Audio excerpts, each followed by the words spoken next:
मुझे आज खुशी हो रही है कि 3-4 प्रकार के कार्य का आज प्रारंभ हुआ है और आयुर्वेद विद्यापीठ से पास आउट स्टूडेंट का दीक्षांत समारोह भी है। और यहाँ बात हो रही थी आयुर्वेद और मॉडर्न मेडिसिन, उसके बीच में इंटीग्रेशन हो, रिसर्च में भागीदारी हो, परस्पर modern medicine and traditional medicine दोनों मेडिसिन का कहाँ उपयोग हो, उसका अध्ययन हो और उसके आधार पर हम नागरिकों की स्वास्थ्य की उत्तम सेवा कर सके। मैं मानता हूँ कि आयुर्वेद ये मेरी दृष्टि से अथर्ववेद का एक उपवेद है और हमारा शास्त्रों समृद्ध है। आज हम कहते हैं कि कुरुक्षेत्र के मैदान में भगवान श्री कृष्ण ने गीता के रूप में उपदेश दिया और गीता पर हम आस्था रखते हैं क्योंकि हमारी श्रद्धा है। वर्तमान समय में भी हम कहते हैं कि XYZ व्यक्ति है, अच्छा व्यक्ति है, ये बोलता है तो गलत नहीं बोलता। तो क्या भगवान श्री कृष्ण ने कुछ कहा होगा, वो गलत तो नहीं कहा होगा। यानी कि हमारा शास्त्रों ये हमारी विरासत है। मोदी जी ने बहुत अच्छी बात कही कि हमें देश को विकसित भारत बनाना है, डेवलप्ड कंट्री बनाना है, लेकिन डेवलप्ड कंट्री बनाने के लिए कौन सा रास्ता तय करेंगे। तो उन्होंने कहा हम विरासत से प्रेरणा लेंगे। शास्त्रों हमारी विरासत है, हमारा ज्ञान है। समय और स्थिति के काल के अनुसार कई बार हम शास्त्र का अर्थ नहीं समझ पाते हैं, या तो शास्त्र को हम नहीं समझ पाए, उसका मतलब ये नहीं है कि शास्त्र गलत है। हाँ, समय स्थिति काल के अनुसार व्यवस्थाएं बदलती रहती है, समय परिवर्तनशील होता है।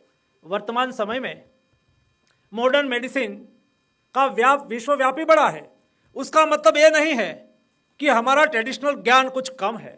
मैं मानता हूं कि हमारी आयुर्वेद चिकित्सा पद्धति दोस्तों पुरानी पद्धति तो है ही, लेकिन एकदम मुझे बराबर भली भांति याद है। मेरा बैकग्राउंड गांव है, मैं गांव से आता हूं। मैं छोटा था तो गांव में उस वक्त बहुत डॉक्टर नहीं होते थे और ऐसे समय में हम कुछ बीमार होते थे तो माँ गांव के वैद्य के पास लेके जाती थी।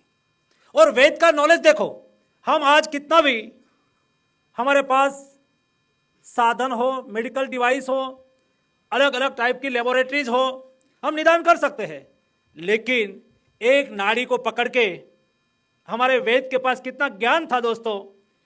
मैं मेरा स्वयं का एग्जाम्पल दे सकता हूँ। मुझे बुखार आई थी और उन्होंने देखा और कहा मेरी माँ को कि 3 दिन कुछ खाना नहीं देना।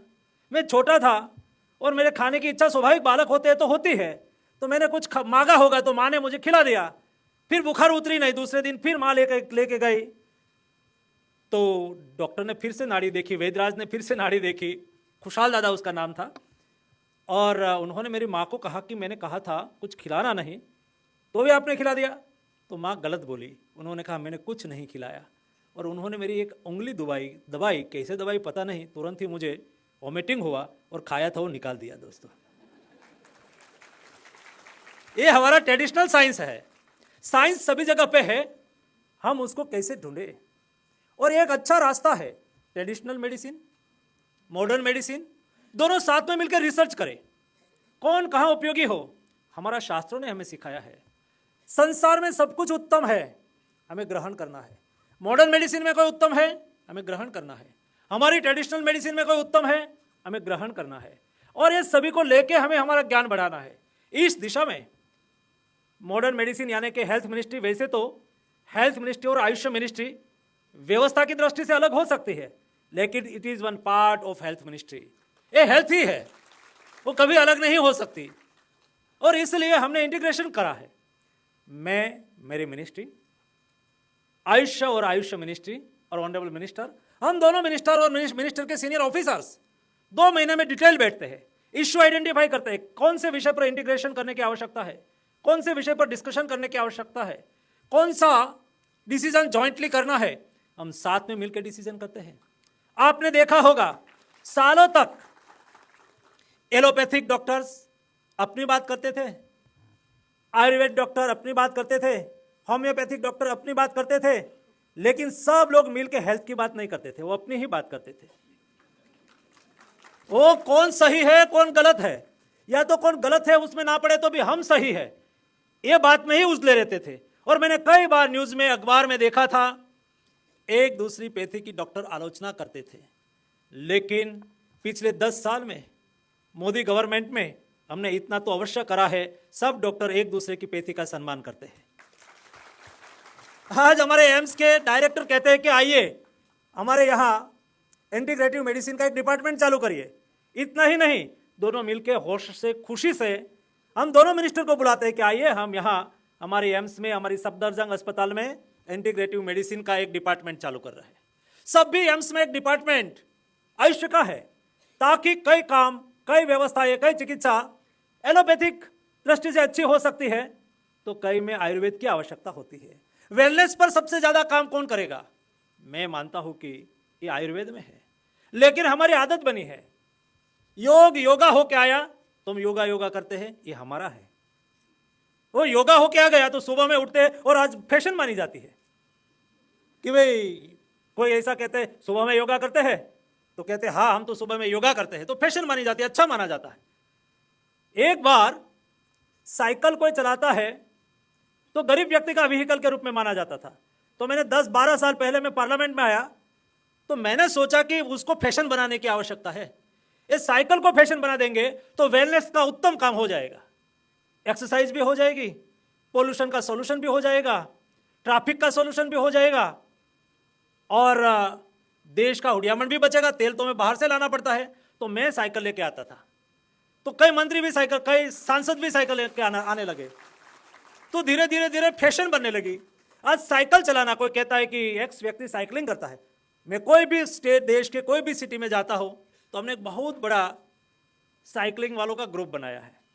और एक ग्रुप में मैं जाता हूं तो कोई एयरपोर्ट पर मुझे ऑफिसर लेने के लिए आते हैं, मेरे पॉलिटिकल पार्टी के कार्यकर्ता लेने के लिए आते हैं, और साथ में हमारे साइकिल क्लब के मेंबर भी आते हैं।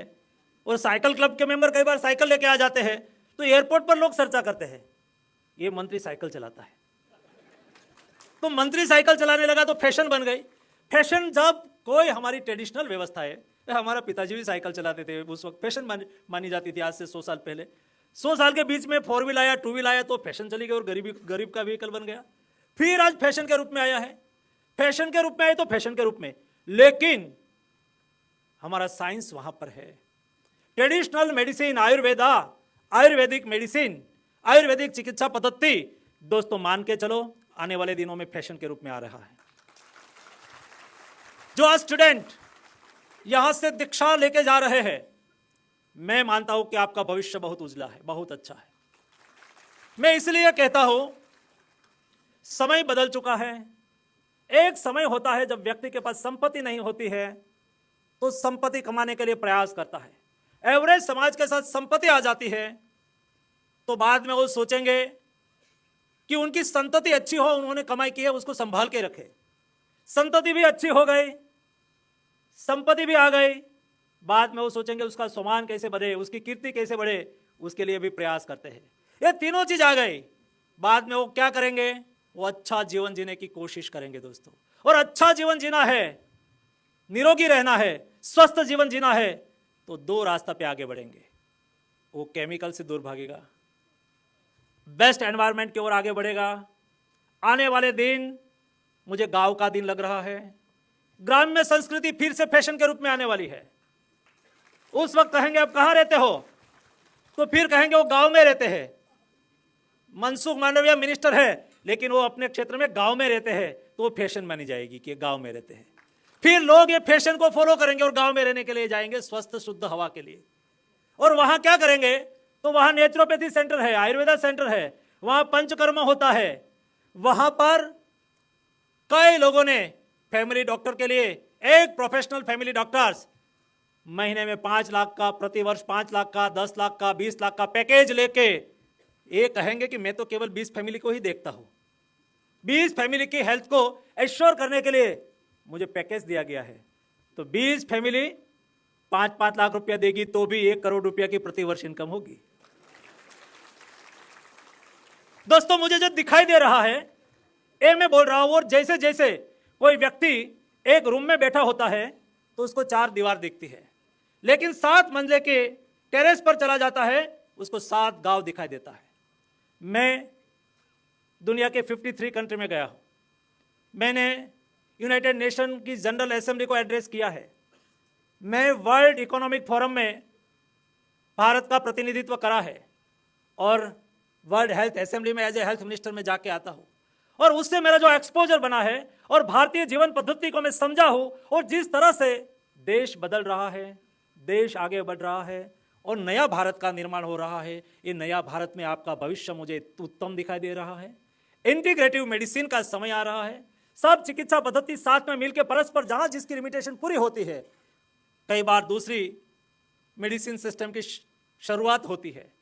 जहां जिसकी लिमिटेशन है वहां जिसकी क्षमता है उसका उपयोग करने के लिए जॉइंटली रिसर्च और इनोवेशन हो, उसके लिए डेटाबेज इंफॉर्मेशन हो, ताकि हम हमारे देश के लिए और विश्व के लिए एक मिसाल के रूप में हम हमारी चिकित्सा पद्धति को दुनिया के सामने रख पाए। और ये कहने के लिए दोस्तों में संकोच नहीं होना चाहिए। आज हम आयुर्वेदा पढ़े हो, जरूर क्यों हम एलोपैथिक की ट्रीटमेंट करते हैं भाई? शुद्ध आयुर्वेद की क्यों ट्रीटमेंट ना करें?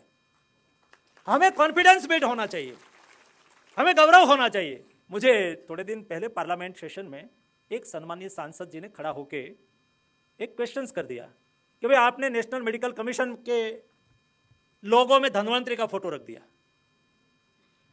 तो मैं खड़ा हुआ और मैंने ऐसा नहीं कहा कि नहीं ऐसा नहीं था, वैसा नहीं था, ये तो हमें ये रखा तो क्या हुआ। मैंने कहा हमने रखा है और धन्वंतरी हमारा आयुर्वेद चिकित्सा का देव है, हमारी विरासत है। और ये विरासत से प्रेरणा लेके हमारे डॉक्टर्स आगे बढ़े। आज दुनिया की यूनिवर्सिटी में धन्वंतरी का स्टेचू हो, सुश्रुत का स्टेचू हो, और मेरे देश में हम उसका स्टेचू ना रखें? मेरे देश में नेशनल मेडिकल कमीशन के लोगों में हम उसका स्थान दिया है, तो उसके पहले लोगों में किसका स्थान था? ग्रीक के गॉड का था। हम ग्रीक के गॉड के खिलाफ नहीं है, हम उसको भी सम्मान करते हैं, लेकिन मेरे देश में तो मेरे देश के चिकित्सा के पितामह जो है उसका मैं ही फोटो रखूंगा, तो मेरी न्यू जनरेशन उससे प्रेरणा लेके आगे बढ़ पाएगी। इसलिए मेरा आग्रह है, जो भी चिकित्सा पद्धति में आप पढ़ाई करते हो उसका गौरव लो। हमारी ट्रेडिशनल चिकित्सा पद्धति पर हमारा गौरव होना चाहिए। हम गौरव से पढ़े, हम गौरव से कहे कि मैं वेद आयुर्वेद का ज्ञाता हूं, मैं वेद हूं। हम गौरव से कहे कि मैं शुद्ध नाड़ी का परीक्षण करके चिकित्सा करता हूं। और उसके लिए हमें आत्मसात करने की आवश्यकता होती है। हम केवल अर्थोपार्जन की ओर देख लेंगे, चलो भाई उसमें कुछ नहीं मिलता है, या तो कम कमाई होती है, या तो लोग कहाँ आयुर्वेद की चिकित्सा कराते हैं। जी नहीं, यहाँ एलोपैथिक की चिकित्सा कराते हैं, इतने ही आयुर्वेद की चिकित्सा कराने वाले लोग हैं। रिजल्ट देने वाले चाहिए, रिजल्ट देना है हमें। आप रिजल्ट दीजिए दोस्तों, लोग आपके पास आएंगे, वो आपको ढूंढ रहे हैं, आपका समय आ रहा है दोस्तों। और इसलिए मैं सभी आज जो शिक्षा लेके दीक्षा लेके जा रहे हैं, ऐसे हमारे आयुर्वेद के ज्ञाता वेद को मैं अभिनंदन देता हूँ। और दोस्तों, हमारे देश में हेल्थ की डिफिनेशन ही अलग है। हमारे यहाँ हेल्थ कभी कॉमर्स नहीं है। आजीविका का माध्यम हो सकता है, लेकिन ये कॉमर्स नहीं है। हेल्थ हमारे लिए सेवा है, और सेवा को हमारे यहाँ परम धर्म कहा गया है। ये परम धर्म के सिद्धांत को आगे रख के जब मोदी जी ने विकसित भारत की कल्पना की है, और जब देश आज़ादी का शताब्दी वर्ष मनाता हो, तब यानी कि 2047 में हमें हमारे लक्ष्य को अचीव करने के लिए देश का हेल्थ सिस्टम इस सर्वव्यापी होनी चाहिए, एफोर्डेबल होनी चाहिए, एक्सेसिबल होनी चाहिए। हेल्थ को एफोर्डेबल, हेल्थ को एक्सेसिबल करने के लिए आप सब लोगों की भूमिका महत्वपूर्ण है। मैं आप सबको आज के अवसर पर हार्दिक शुभकामनाएं देता हूँ। 4 प्रकार की व्यवस्था का आज लॉन्चिंग करा गया है। ये सब व्यवस्थाएं सक्सेसफुली काम करके उसमें रिसर्च इनोवेशन हो, उसके आधार पर डेटाबेज हो, डेटाबेज के आधार पर हम देश और दुनिया को डेटा के आधार पर कन्विंस कर पाए और हम सेल्फ कन्विंस करें, और हम हमारी चिकित्सा पद्धति को मजबूत करें, यही अपेक्षा है। धन्यवाद।